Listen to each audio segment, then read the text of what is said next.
Okay, again, we're watching the sell-off for you. You can see off nearly 300 points right now. Meanwhile, I want to turn to Facebook because Facebook right now is cracking down on guns, banning its 1.6 billion users from privately selling firearms on its site as well as on Instagram.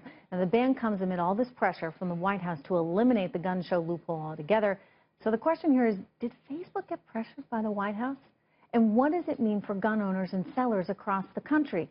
Second Amendment advocate Jan Morgan joins me with more on this story right now. Jan, good to see you. Hey, good to see you too, Trish. All right. How about that? How about that? Look, you know, it's a private company held by shareholders. It can kind of do what it wants, but at the same time, does this hurt the gun industry or people that were trying to sell guns privately peer-to-peer? No, I don't know that many people were actually using Facebook to sell guns. And even the people who were, for the most part, I would believe that most responsible gun owners are very careful about who they sell their guns to. But at the same time, you know, I believe in free market enterprise. I'm a capitalist. I believe that Mark Zuckerberg has every right to decide how he wants his private company to be used. And if he feels like he doesn't want to take a risk of someone using his business to transfer guns to people who are felons or who, you know, somehow may not put guns in the hands of the right people, then he has the right to make that decision. And there are some gun owners out there that are not too happy about it. I don't like it necessarily, but it's certainly his right, and I can't complain about that. Is it a liability issue, Jen? Well, it depends. To me, I think with Mark Zuckerberg, it's a pressure issue. He had Moms Demand Action, which was really on him. They met with him multiple times trying to push this. And, of course, the New York Times says that President Obama pushed it as well. So I'm sure he was feeling the pressure from those directions.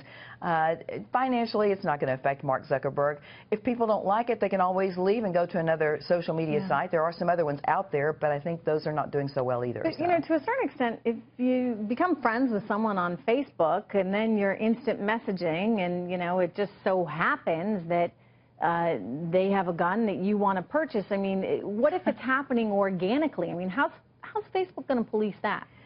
Well, Facebook can't police that. But I think that, and Facebook, according to Zuckerberg, Facebook does not monitor your private message center either. The CIA does, and the FBI does, but according to Zuckerberg, his people don't. However, I think that it's going to be interesting to see how they enforce this, because gun owners are pretty creative, and those who want to disobey his rules may try to get around it. I've already seen some things floating around along those lines. So, yeah.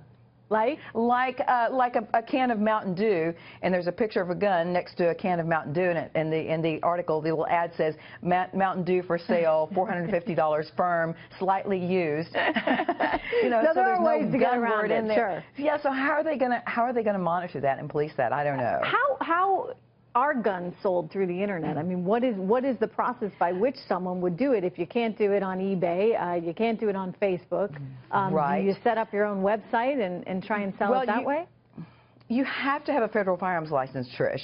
To sell guns over the internet, you have a website, and for example, say I go to gunbroker.com and I wanted to purchase a gun from that company. I order the gun. Gunbroker can't send it to me as a citizen directly. The owner of that internet business has to send it to a federal firearms license facility, who in turn, before they can hand the gun over to me in a transfer, which I have to pay for that transfer, they have to run a background check on me, or I have to produce a concealed handgun permit, which means I've already been through the FBI background check system. So there is, with internet gun businesses, there is that protection in there to make sure that guns don't get in the hands of the wrong people. But still, as a private citizen, once I buy a gun, I can privately transfer a gun to another person, and that's where the responsibility falls on the shoulders of the citizen. It is against the law for me as a private citizen to sell a gun to another private citizen who is a felon. So that's a lot of responsibility, which is why I don't sell guns. Yeah, you were saying that you don't. Well, Jan Morgan, thank you. Always good to see you. Good to see you, too.